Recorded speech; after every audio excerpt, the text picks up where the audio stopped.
এর মধ্যে তো আরেকটি সেল আছে। এই ব্যক্তি সেল করলাম R15 ভার্সন 1, ঠিক না ভাই? এটা জি। R15 ভার্সন 1 টি সেল করলাম এই বড় ভাইয়ের কাছে। ভাই কত টাকা দা কিনলো, কোথায় থেকে আসলো, বিস্তারিত জেনে নেই ভাইয়ের কাছ থেকে। আসসালামু আলাইকুম। ওয়ালাইকুম আসসালাম। ভাইয়ের নামটা জানো কি? আমার নাম মোহাম্মদ ইমন। মোহাম্মদ ইমন। ইমন ভাই আপনার বাসা কোথায়? মিরপুর 13। মিরপুর 13-তে। ওইখান থেকে আসছেন।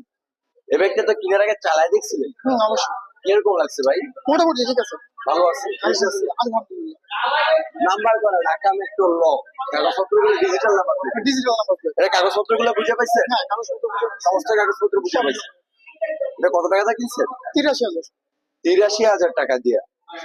ভাই বুঝতেই পারতেছেন, মাত্র 83,000 টাকা দিয়ে R15 ভার্সন 1, তাও আবার ডিজিটাল নাম্বার করা এই ব্যক্তি নিল ভাই। ভাইয়ের জন্য অবশ্যই দোয়া করবেন, যতদিন ভাই এই ব্যক্তি চালায় যেন খুবই ভালো থাকে, ভালো সার্ভিসিং দেয়। আর আমাদের জন্য দোয়া করবেন যেন আমরা আরো কম প্রাইসে বাংলাদেশের মধ্যে বাইকগুলো বিক্রি করতে পারি। আর আমাদের লোকেশন হচ্ছে নরসিংদী জেলার মাধবদী। মাধবদী বাস স্টেশন নেমে 20 টাকা রিক্সা ভাড়া, শীতলাবাড়ি মোড়, সম্রাট বাইকে। আল্লাহ হাফেজ।